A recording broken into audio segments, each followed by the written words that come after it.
Student আমি প্রিয়াঙ্কা বৈদ্য চলে এসেছি আরেকটা নতুন ভিডিও নিয়ে। তো নিট 2025-এর রেজাল্ট বেরোনোর পরে এবং আগেও আমি এক্সপেক্টেড কাট অফ নিয়ে আলোচনা করেছিলাম এবং তোমরা অনেকেই কিন্তু কমেন্টে জানিয়েছিলে যে college wise expected cut off নিয়ে আলোচনা করতে। তো সেই জন্য আমি পার্ট 1 নিয়ে চলে এসেছি এবং যতগুলো আমাদের ওয়েস্ট বেঙ্গলে কলেজ রয়েছে, গভর্নমেন্ট মেডিকেল কলেজ রয়েছে, সেগুলো নিয়ে কিন্তু আমি ধাপে ধাপে প্রত্যেকটা পার্ট করে আলোচনা করে দেব। তো প্রথমেই বলি হচ্ছে আগের বছরে কীরকম গেছিলো সেটা তোমাদের জন্য জানা খুব দরকার, যে আগের বছরে কাট অফটা কীরকম গেছিলো। তো আমি র্যাঙ্ক অনুযায়ী নিয়ে এসেছি, তাহলে র্যাঙ্ক অনুযায়ী বললে অনেকটা সেটা বেশি পারফেক্ট হবে।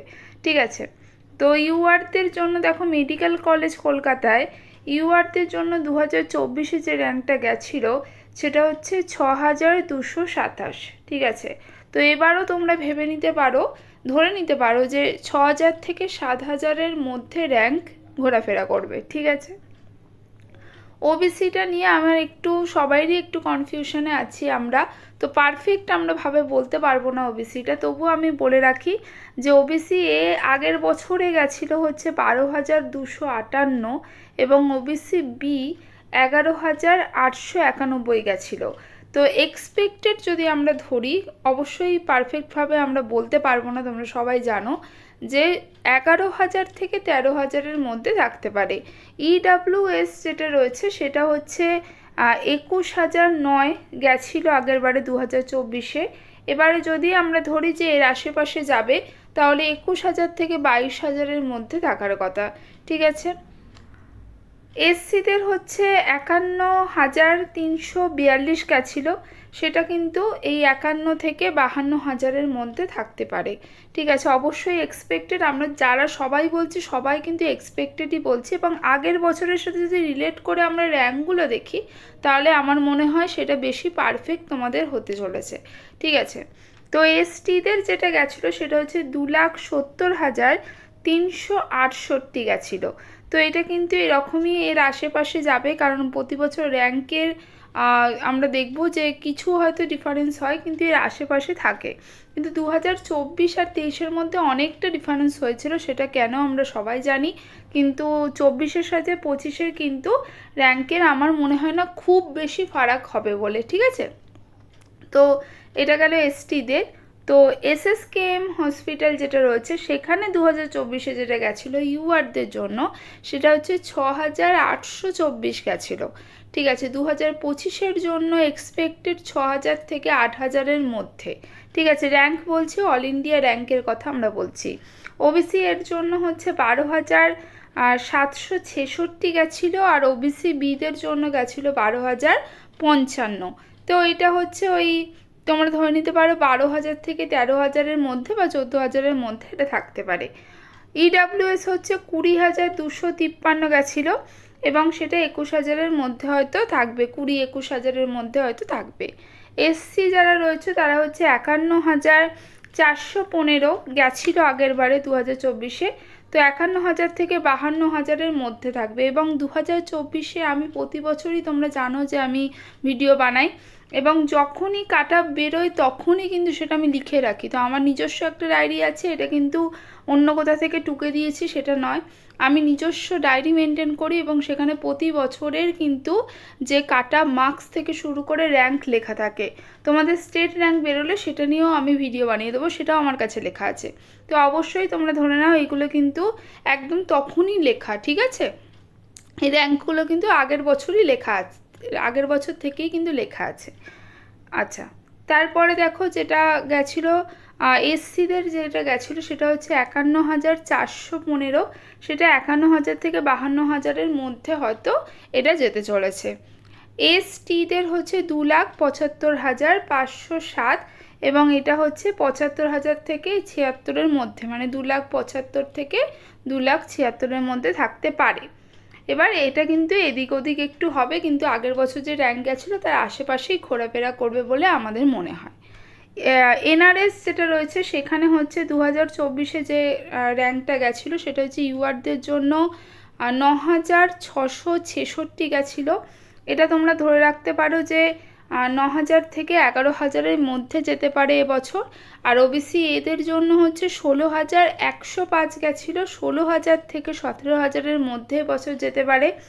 ওবিসি বিদের জন্য হচ্ছে 16,862 এবং এটা কিন্তু 16,000 থেকে 17,500-র মধ্যে যেতে পারে। ইডাব্লিউএসদের জন্য হচ্ছে 31,872 গেছিলো, 31 থেকে 33,000-এর মধ্যে র্যাঙ্ক কিন্তু থাকতে পারে।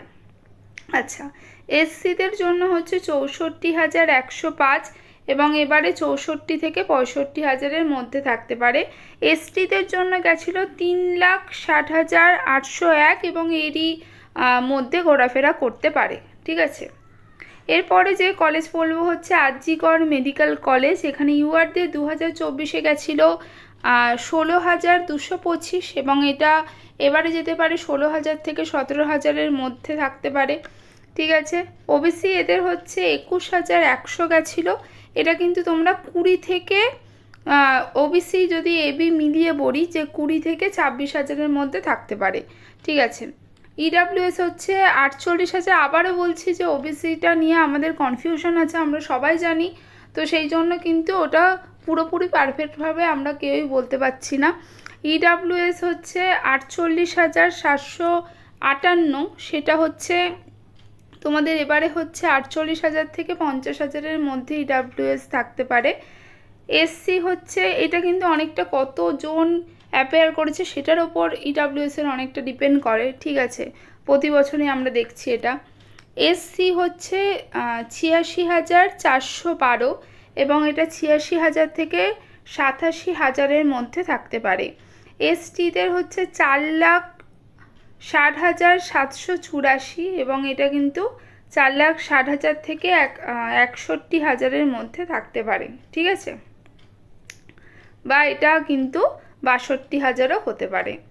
ক্যালকাটা ন্যাশনাল মেডিকেল কলেজে আমরা পার্ট করে আলোচনা করব, আজকে কিছু কলেজ নিয়ে এবং পরের দিন আবার কিছু কলেজ নিয়ে, এইভাবে পার্ট করে আলোচনা করব। তো ইউআরদের জন্য 14,861 গেছিলো এবং এটা কিন্তু 16,000-এর মধ্যে, মানে 14 থেকে 16,000-এর মধ্যে থাকতে পারে। ওবিসি এদের জন্য গেছিলো 18,155, এটা 17 থেকে 19-এর মধ্যে কিন্তু থাকতে পারে, 19,000-এর মধ্যে কিন্তু র্যাঙ্কটা থাকতে পারে। ওবিসি বিদের জন্য 24,509 গেছিলো এবং 24,000 থেকে 25,500-র মধ্যে থাকতে পারে। তো তোমরা বুঝতেই পারছো যে আগের বছর যে র্যাঙ্কটা গেছিলো সেই র্যাঙ্কের আশেপাশে কিন্তু যেতে পারে। ঠিক আছে, এক্সপেক্টেড আমরা এটা বলতে পারি। ইডাব্লিউএসের জন্য হচ্ছে 44,304 গেছিলো এবং সেটা 44,000 থেকে 45,000-এর মধ্যে যেতে পারে। এসসিদের হচ্ছে 85,122 গেছিলো এবং সেটা হচ্ছে 85-86,000 এরকম কিন্তু থাকতে পারে। ঠিক আছে, এসটিদের গেছিলো হচ্ছে 4,07,949 গেছিলো এবং এটা কিন্তু 7,000 তোমাদের 4,07,000 থেকে 9,000-এর মধ্যে থাকতে পারে। তাহলে আজকে এই কটা নিয়ে আলোচনা করলাম এবং পরপর পার্ট করে প্রত্যেকটা কলেজ আমি এক্সপেক্টেড কাট অফ তোমাদের সাথে আলোচনা করব, যাতে করে তোমাদের যে র্যাঙ্কটা আছে সেটাই তোমরা কোন কলেজ পাচ্ছ সেটা তোমরা বুঝতে পারবে, বা এই কলেজগুলোর মধ্যেই তোমরা কোনগুলোতে পাওয়ার সম্ভাবনা সব থেকে বেশি সেইগুলো একটা আইডিয়া দিতে পারবো। তো আজকের মতো টাটা, নেক্সট ভিডিও নিয়ে খুব তাড়াতাড়ি হাজির হব। টাটা।